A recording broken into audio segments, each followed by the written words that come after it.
Can I read 100 pages every day for the next week? Hi friends and readers, another week, another reading vlog, except for I have been on vacation for the last few days. I just got back not that long ago, maybe like 3 days ago. Usually, as you can see maybe by my channel, I read about 2 books every week, so I'm usually always doing a reading vlog. That helps me stay off my phone and do something that I love to do, which is read, except for the fact ever since I've gotten back from my vacation, I have been doing nothing but be on my phone. Yes, I am a little disappointed in myself, mostly because I can just tell I'm rotting away on my phone and I've got some good books on my radar that I want to read. I was on my vacation able to read about a book and 3/4 of another book, so almost 2 books. But since then, I haven't picked up that book that I was in the middle of, and instead I was just on my phone. We're gonna challenge ourselves for the next 6 days or so to read 100 pages a day. I just want to get back into picking up my read instead of going to TikTok and doom scrolling. I am trying to figure out sourdough, so that's part of the reason why I'm all over TikTok, but nonetheless, I want to pick up my book. This is going to be the motivator to do so. So we're gonna start today. It is Friday. I am on my lunch break from work. After work today, we're gonna start chugging away at 100 pages. I think that's a sweet spot for me. And we are going to start with our first book of this video, which probably won't take me long. I don't even know if there are 100 pages left in this book. And that is Wild and Wrangled in the Rebel Blue Ranch series by Lila Sage. Talk to you tomorrow to see if we read 100 pages this Friday.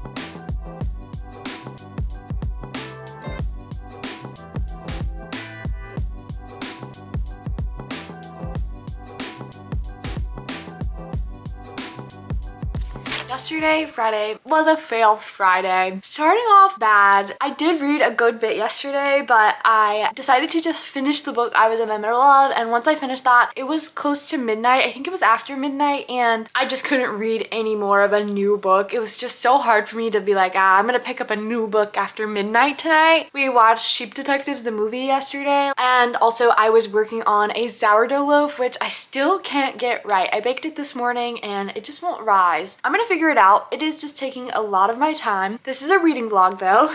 I finished Wild and Wrangled on my Kindle, and with what I had left of the book, it was a total of 73 pages. So of our goal of 100, we got mostly 70% the way there. I'm pretty proud of that, but I was definitely on my phone at points yesterday that I could have certainly been reading. So we're gonna fix that today. We will shoot to succeed the rest of this week. If you haven't heard of Wild and Wrangled, you may have heard of the first book in this interconnected adult romance series called the Rebel Blue Ranch series by Lila Sage. Their first book is done and dusted. This is the book that I had seen everywhere, all over the internet, content creators, bookish creators reading this book and saying how bingeable it was, and the rest with the series following along. It came out in the last 5 years, I believe. So I did decide to give it a go and read Done and Dusted not that long ago, actually, and I concurred with everyone else. It's such a bingeable series. The writing for this author, I don't want to say is easy, it's just easy to follow along. It's classified as Western romance. Part of my hesitation before ever picking up the series was that I thought I wouldn't really be into Western romance. It just didn't seem like a comfort genre of mine or a subgenre of romance that I might enjoy. But really, with most genres or most romance book, it's romance with a side of Western. I feel like the Western comes in that they live out in the middle of nowhere on this ranch, and their jobs are more Western-based jobs, like working on a ranch or working in a small town, and less about themselves and the romance actually. So if you were hesitating to pick up the series because of that category of romance, pick it up. It's so fun, so bingeable. I'm so glad I finally finished all 4 books in this series. It is a total of 4. They're all out. I rated this one at 3.5. I do think of the series, the Rebel Blue Ranch series, my favorites were books 2 and 3 with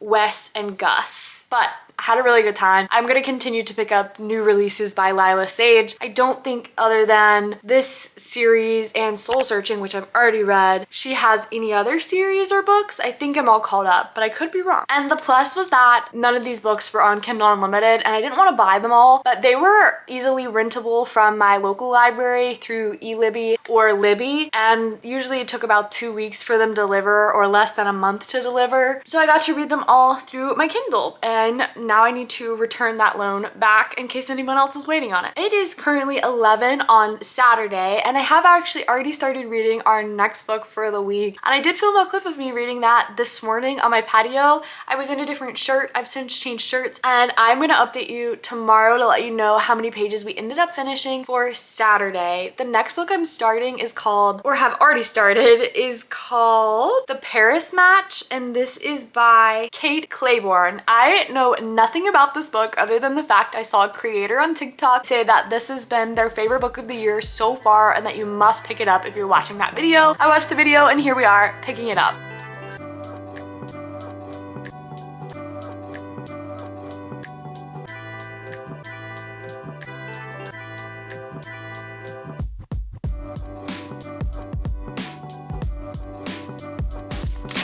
Apparently, I'm a liar. I sat here yesterday and told you I was going to do better and read 100 pages, and I didn't. I didn't read 100 pages. I actually only read, I think, almost the exact same amount that I read on Friday. For Saturday, I read 71 pages. I know. I get 70% of the way there, and apparently I can't finish it. I was sitting here reading yesterday. I tried to read on the couch. I read a little bit in the morning, and really I just thought while reading, I'm just not interested. And I don't think it's the book. I think I would really like the book under a different circumstance or at a different time. I think I'm just in a reading slump, and I do attribute it to my phone. I just didn't have access to my phone or social media while I was on vacation, so when I came home I kind of just overloaded on getting on TikTok, getting on my phone and picking it up instead of reading, and because of that I just want to keep picking my phone up. Yes, I am trying to perfect my sourdough, and that took up a lot of my time on Friday and Saturday morning. There's no excuses. There are no excuses. I need to kick this reading slump. I just don't want to be in a full-fledged reading slump, and it really feels like I might be in one. I think that the book I'm reading, I'm slowly starting to get into it. I'm only 71 pages into it. I think we'll get there. I just need to start picking it up. That's it. I did also go to a little local bookstore and a local thrift shop yesterday, and they had these little cute Kindle inserts, and maybe this will inspire me, a little bit of whimsy in my new Kindle insert.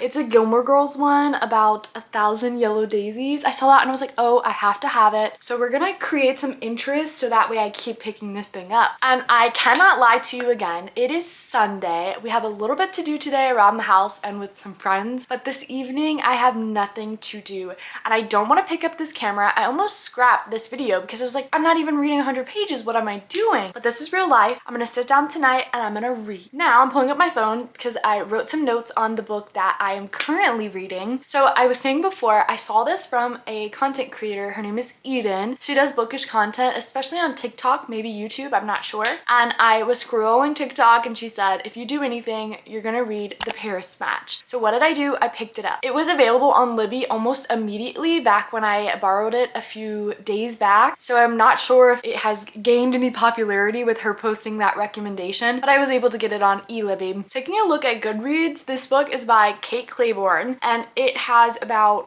10,678 ratings, and the star rating average is 3.73. I really wanted to come on here to see if Kate Claiborne had any other books that maybe I didn't know about, and yes, Kate Claiborne has a ton of books. Some of them are Christmas themed books, so that might be something to remember for later this year, and then we have actually a few other novels. So if I like this book, maybe I can go back to this backlog and see what's up with this author. And this book is adult contemporary romance. How long is this? 71 pages down. I'm 17% of the way through out of 449 pages. So this is one of those heftier romances in my opinion. I think for me, romances are a good sweet spot between 300 and 400 pages. I'm actually gonna read a little bit more about this before I tell you what it's about. So I'll probably catch you up tomorrow on what The Paris Match is even about. Talk to you then once I've read another 100 pages. We will be at least 171 pages tomorrow.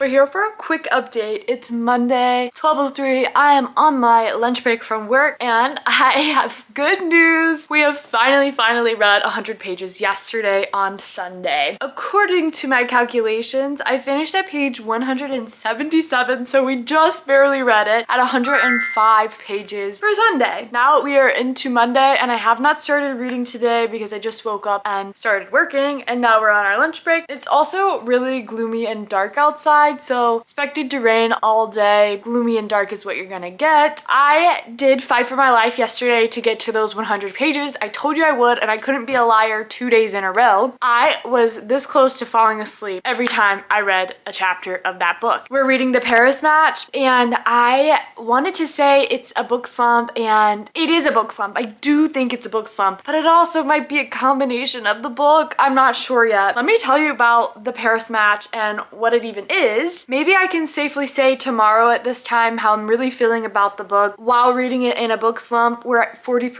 of the way through. We are following Layla. Layla has said she had an amicable divorce from Jamie. Now we are floating around the fact that this divorce was amicable and she wanted to still remain friends with Jamie's family, especially Jamie's sister Emily. However, that doesn't really seem to be the case. She hasn't spoken to his family in a long time and really fell off with her relationship with his sister Emily until she has to fly to Paris for Emily's wedding. Emily has always been like a little sister to our main character Layla, so she felt like she really owed it to her to go to her wedding. And of course, Paris is actually where Layla had her honeymoon with her ex-husband, Jamie. So there's a lot of feelings coming up. One, seeing this family for the first time in a while, talking to them for the first time in a while, seeing Jamie bring his own date to his sister's wedding, that is not her, and then being in the place where she once thought she was so in love with this man and now they're divorced. Along the way, we run into this mysterious, brooding man, and his name is Griffin, I believe, but he goes by Griff. We don't know hardly anything about Griffin, except for the fact that he is the best friend to Michael. Michael is the groom of the week, marrying Emily, and poor little Michael and Emily go through a little bit of a tough time at the beginning of this extravagant wedding week in Paris, and it seems like the wedding might not happen because Emily's having second thoughts. And that means that our main characters Layla and Griffin need to pair together as friend of Emily and best friend of Michael to make sure that they make up and have the best wedding week ever. So now we're getting these interactions between Layla and Griffin, or Griff, but Griff is so mysterious. We know nothing about him. He's broody, he's angry, he's very secluded in himself, and something's going on there. We just haven't peeled back those layers yet.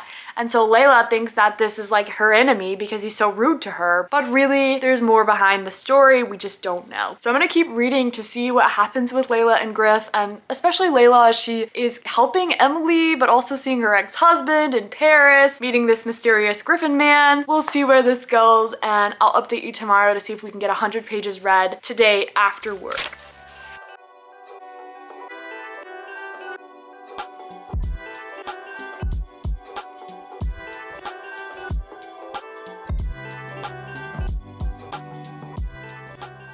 Almost stepped on my cat.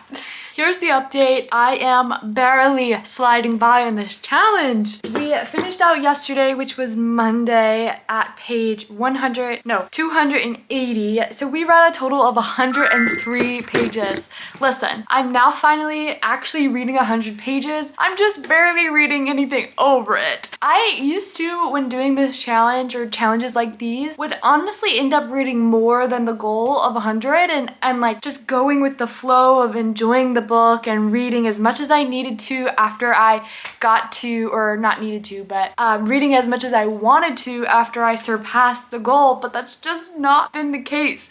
I've been getting to 100 and finishing that chapter and then calling it quit. Is that the reading slump or is that the book? I don't know. Please help me. How do I get out of this reading slump? I think next week I'm gonna reread 5-star reads just to see if it's been the books or if it's actually a reading slump. We are still in The Paris Match. At this rate, I don't even know if I'm gonna finish it by the end of this week. We have Tuesday, Wednesday, and Thursday left, so 3 more days of reading, so 300 pages left of reading, and we are 63% of the way through The Paris Match. I said this was recommended by a book talker, Eden, but it's pronounced Eden. Okay, so we have less than 200 pages left, so we actually will get to start a new book towards the end of this week. What I can say on the quickest update ever about The Paris Match is that we are finally getting to know know our character Griffin a little bit more. He has so much past trauma and layers that in a romance book you might not get to see in the male main character, but we are peeling those back, and I just want to give him a big squeeze and a big hug. I am enjoying it a little bit better than I had been towards the first 50% of the book now that we get to know this character more. I do think that there's a lot more to explore in Layla. We keep talking about her amicable divorce and how really it probably wasn't very amicable, but I want to learn more about how she's feeling and being next to her ex-husband sometimes on this new wedding surrounding all this love. So maybe we'll get to see a little bit more of that. I'll come back to you tomorrow and see where we're at.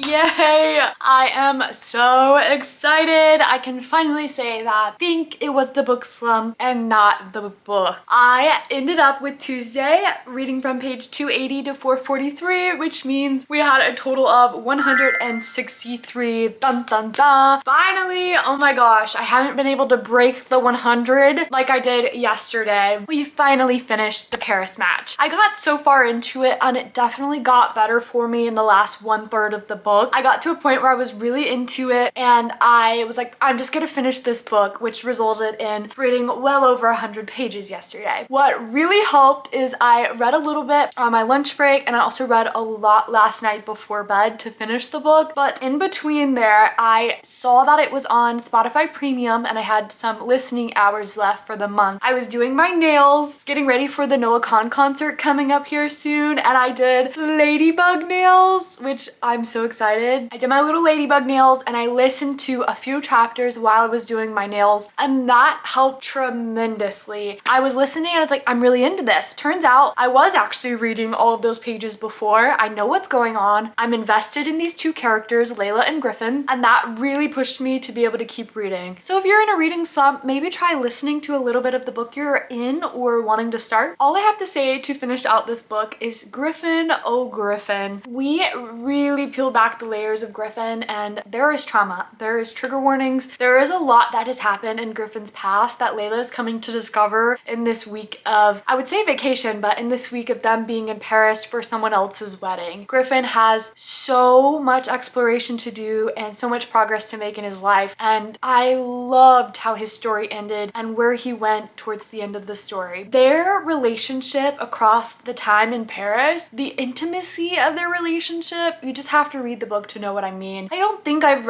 ever read a romance with this much intimacy in the way that they shared. And I'm not talking about intimacy and spice. Well, there is some spice in this, yes. It's just something different, and I really appreciate the story we got out of this. There was a quote, and all I'll do is leave you with the quote that Griffin said at the end that my jaw hit the floor. I had read on my Kindle and no one had highlighted it, or enough people hadn't highlighted it. That doesn't sound like a word. That it didn't show as a quote that a lot of people are coming back to, but I was like, guys, hello. Griffin said, how do you like it up here in my bell tower? And I ripped my heart out and threw it on the floor, and someone drove over it. And now we have made it to Wednesday, which this has felt like the longest week of my life. The week after vacation, going back to work, oh my goodness. But I'm really excited about the next book we're picking up. And in fact, it is on my shelf. It is a brand new release that came out yesterday, and we have 2 days to enjoy it together and read 100 pages. I think we'll be able to get that done today, depending on how we like the start of this new book. Ooh, she is shoved in here. Tell me to stop buying books. We will be reading Christina Lauren's new release, The Romance Revival.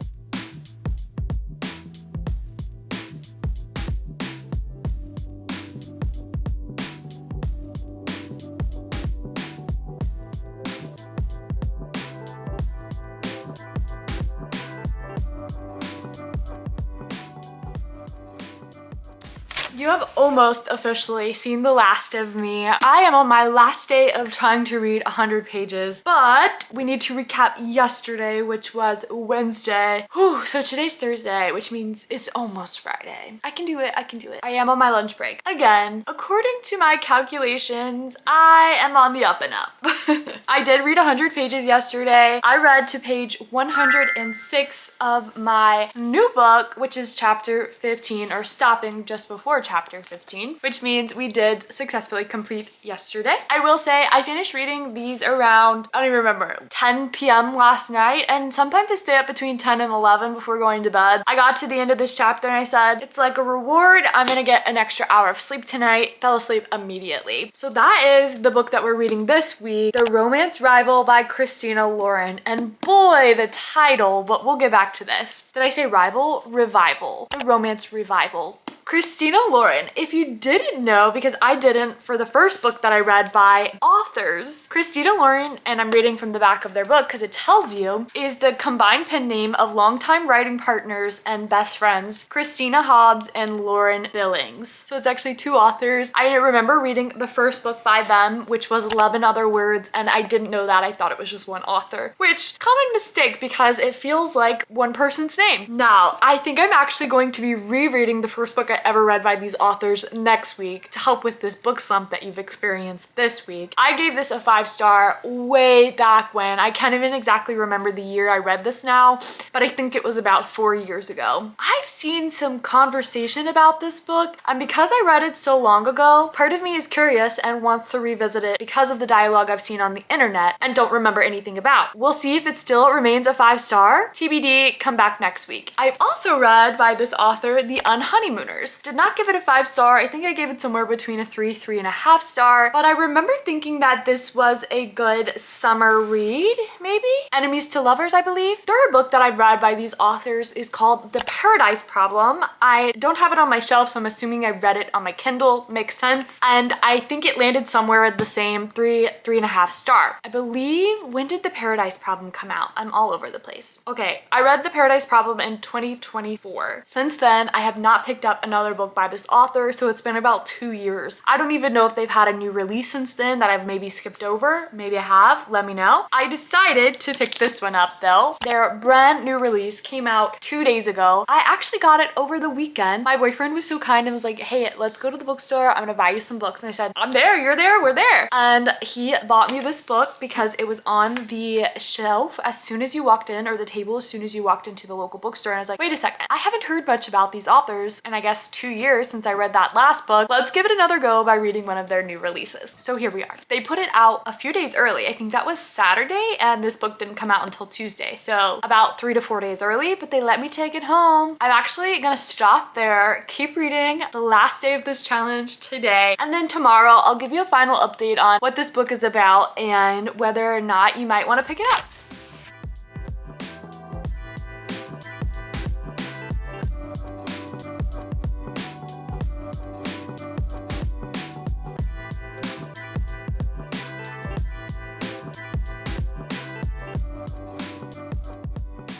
I have never been more excited for Friday, and we've made it. If you hear my washing machine, sorry, not sorry. The final update for Thursday is that we did it. We read over 100 pages, which means we have now finished a week long of trying to read 100 pages. I completed this challenge 5 out of 7 days, and I'm gonna give myself a little bit of grace for those first 2 days and also the middle of the week, because I definitely feel like I am working through a reading slump post-vacation. Yesterday, I kept reading Christina Lauren's The Romance Revival, and we have now finished more than half of this book. I read from page 106 to page 225, so we read 119 pages. And if I remember correctly, I think we now have just over 100 pages left of this book, but too bad you won't see me reading it in this vlog or any vlog. I also did go back and look in Christina Lauren's, both of the authors as one, their backlog, and they have so many books. I thought, you know, sometimes usually around 3 to 4 books by an author, I got a good feeling and I like that author's writing and if I want to keep picking up their books. But there are so many that have not been touched by me in their backlog. I haven't even told you what the romance revival is. It's in contemporary romance, adult contemporary romance. I haven't even told you how many pages it is. 337 pages. And this book is dual point of view.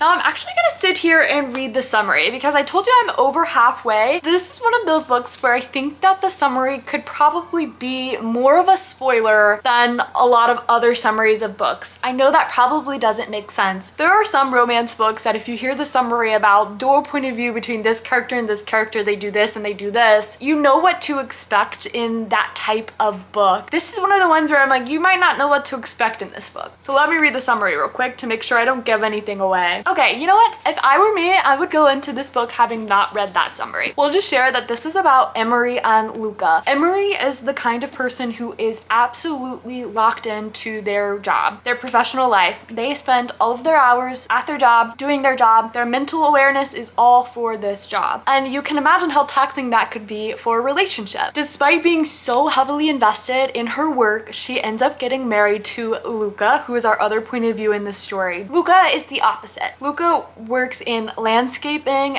more down to earth, and likes to be present with his wife, Emery. And this is no shame to someone who works too much or works a lot and feels passionate about their work. It's just something that is a touch point in their relationship that's giving them problems. And especially giving them problems because on the day of their anniversary of being married, Emery is so late. First, forgot about the anniversary, and then second, is really late to their anniversary dinner. And Luca is finally going to decide that they really should talk about this. They've sort of been fast and going ever since they got married, and they haven't really had this type of conflict. And then something happens, something crazy happens, and it pulls them two apart in some way that I really think you should just go read for yourself. I have not read a plot like this one, and let's just say the romance revival is a little bit more literal than you think. Having not read something like this, I really don't know how I'm gonna feel towards the end of it. I will say though, this book has been saving me from the depths of that reading slump in the last book I was reading. I'm flying through this. I like picking it up every night. I'm excited to finish it to see how Luca and Emery's story ends. It's kind of one of those stories where they're already married, so you know they already have history and they have banter and they have tension, but then something pulls them apart and they've got to find their ways back. And not a lot of authors can do that well. And in a way that they're doing it in this one, it's very unique. I'm excited to hopefully be moving out of any sort of book slump. I'm glad I did this challenge because I fear I would have been in the depths of it for far longer if I didn't make myself read a little bit. Sometimes you make yourself read or you have to read, but really for me, it's a hobby.